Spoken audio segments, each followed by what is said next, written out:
Top అన్నట్ల. ఎట్లుంటాడు ఈ లంగ వార్తలు ఎట్లుంటాయంటే చూడండి. ఓఆర్ఆర్ అతిపెద్ద స్కామ్ అంట, నేడు మీడియా ముందు బయట పెడతా, పెద్దలవి కాపాడి పేదల భూముల్ని కొల్లగొట్టేందుకు అలాంట్మెంట్ మార్పంట. పేదల భూముల్ని లాక్కుంటే ఊరుకోం, వికారాబాద్ రైతులను ఆదుకుంటాం. ఈ సన్నాసులు, ఈ దొంగలు 10 ఏళ్ళు ఈ రాష్ట్రాన్ని పందికొక్కుల్లాక దోసుకున్నటువంటి కల్వకుంట్ల కుటుంబము ఆనాడు సిరిసిల్ల, సిద్దిపేట, గజ్వేల్కే మొత్తం 1000 కోట్ల నిధులు తీసుకుపోయి 1,00,000 కోట్లు పెట్టి కాళేశ్వరం ప్రాజెక్టు కడితే అది 3 ఏళ్ళు కాకుండా ముందే కుక్కతోక దాకి కూలిపోయిన మాదిరిగా కూలిపోతే దానికి దిక్కు దివానా లేదు. కానీ ఈరోజు అంట పెద్ద ఇక వికారాబాద్ జిల్లాకి ఏం రాకూడదు. పాలమూరు, వికారాబాదు, నల్గొండ ఈ వెనుకబడ్డ ప్రాంతాలు మొత్తం నాశనం అయిపోవాలి. ఇక్కడ నుంచి వలసలు పోవాలి, ఇక్కడ బిడ్డలు అడక తినాలి, ఇక్కడ ఎటువంటి ప్రాజెక్టులు రాకూడదు, ఇక్కడ పరిశ్రమలు రాకూడదు, ఇక్కడ రైలు రాకూడదు, ఇక్కడ నీళ్లు రాకూడదు, నిధులు రాకూడదు. ఏందిరా మీ డ్రామాలు ఏందిరా? అవులే 10 ఏళ్ళు మీరు అధికారంలో ఉండి వికారాబాద్కి పీకింది ఏంది? మళ్ళీ కాంగ్రెస్ పార్టీ RRR తీసుకొస్తే దాన్ని అడ్డుకుంటారు, ఇండస్ట్రియల్ కారిడార్ తెస్తే దాన్ని అడ్డుకుంటారు. దయచేసి వికారాబాద్ ప్రజలారా ఈ దొంగల మాటలు నమ్మకండి. మల్లన్న సాగరు, కొండపోచమ్మ సాగరు, రంగనాయక సాగరు, బసవపూర్ అని ఈ ప్రాజెక్టుల పేరు మీద 1000 ఎకరాలు నిండా ముంచేసింది కాకుండా వాళ్ళకి 6-7 లక్షల పరిహారం కూడా ఈ రోజుకి అందలేదు. ఈ దొంగల వ్యవహారం కాదా? మళ్ళీ ఏం మొక్కం పెట్టుకొని ఈరోజు మళ్ళీ డ్రామాలు వేస్తున్నారు? డ్రామారా?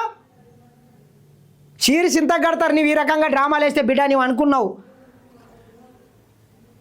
10 ఏళ్ళు జరగాల్సిన నష్టం అంతా ఈ రాష్ట్రానికి జరిగిపోయింది. ఇట్లా ప్రతి దాని మీద స్కామ్ అంట. ఏం స్కామ్ రావులే? ఆ రోజు కాంగ్రెస్ పార్టీ హైదరాబాద్కు మణిహారంగా ఔటర్ రింగ్ రోడ్డుని 157 కిలోమీటర్లతో నిర్మించిపోతే దాన్ని అడ్డికి పౌషర్కు 7,000 కోట్లకు 30 సంవత్సరాలకు లీజుకి ఇచ్చి అమ్ముకున్న దొంగలు మీరు. కావున ఇంకనన్నా ఇటువంటి చిల్లర మల్లర వ్యాఖ్యలు బంద్ చేస్తే బాగుంటుంది. డ్రామా రావు, నీ డ్రామా లాపు. తెలంగాణ ప్రజలు చీకొట్టి ముఖం మీద ఉమ్మేస్తే మీ అయ్య ముఖం చూపుకోలేక ఫామ్ హౌస్లో వండుకొని బయటికి కూడా వస్తలేడు. మరి నీవేం ముఖం పెట్టుకొని బయటికి వచ్చి ఇట్లా డ్రామాలు వేస్తున్నావు? అన్ని చిల్లర మాటలు.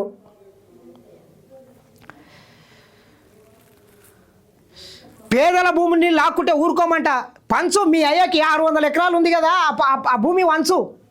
నిజంగానే ప్రేమల మీద నీకు ప్రేమ ఉందని చూసుకుంటాం. నీ పార్టీ అకౌంట్లో 2,000 కోట్లు ఉన్నాయి కదా, అది వంచు. జన్వాడ దగ్గర 10 ఎకరాలలో నీ ఇల్లు ఫామ్ హౌస్ ఉంది కదా, అది వంచు.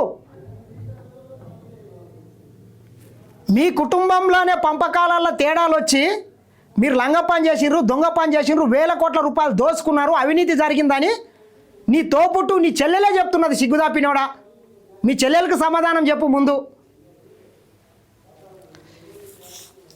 చట్ట ప్రకారమే భూసేకరణ జరగాలి, ఇష్టానుసారం లాక్కుంటే మరో ఉద్యమం అంట.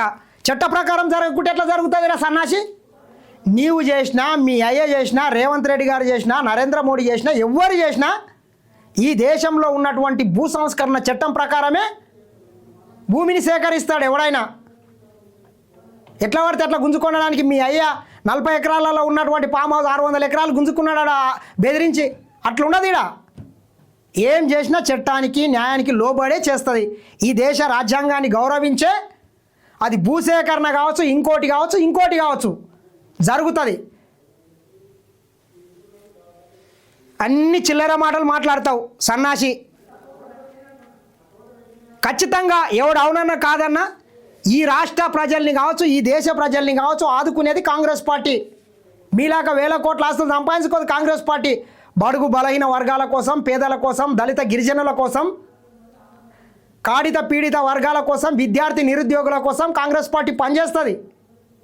ఈ దేశం కోసం కాంగ్రెస్ పార్టీ ప్రాణాలు సైతం అర్పించిన పార్టీ.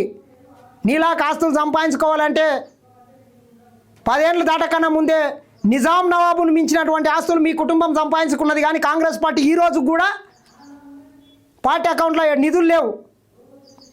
మళ్ళీ అన్ని లంగ మాటలు, దొంగ మాటలు మాట్లాడతావు సన్నాసి. రేవంత్ కమిషన్ల కకృతి అంట, పారిపోతున్నా ఎలాంటి అంట. ఎట్లున్నా చూడండి. ఎలాంటిని కావచ్చు, ఈ దేశంలో పేరు ప్రతిష్టలు పొందినటువంటి కంపెనీలని మొత్తం సర్వనాశనం చేసి వాళ్ళ బ్రాండ్ ఇమేజ్ని కూడా దెబ్బతీసినటువంటి దొంగలరా మీరు.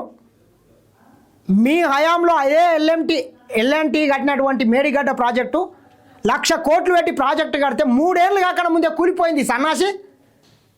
నీవు రేవంత్ రెడ్డి సర్కార్ గురించి కాంగ్రెస్ పార్టీ గురించి మాట్లాడతావు సన్నాసోడా. మెగా కృష్ణారెడ్డి దగ్గర ఎల్ఎన్టీ వాళ్ళ దగ్గర నవయుగ దగ్గర 100 కోట్ల రూపాయలను మీరు మీ పార్టీ వాళ్ళు దోసుకున్నారు. కావున ఇకనన్నా ఇటువంటి డ్రామాలు కట్టి పెడితే బాగుంటుంది. డ్రామా రావు, నీవెన్ని డ్రామాలు వేసినా అంతిమంగా నువ్వు పీకేది లేదు, నాటేది లేదు. త్వరలో జరగబోయేటటువంటి పంచాయతీ ఎన్నికలలో లోకల్ బాడీ ఎలక్షన్లో తగిన బుద్ధి చెప్తారు.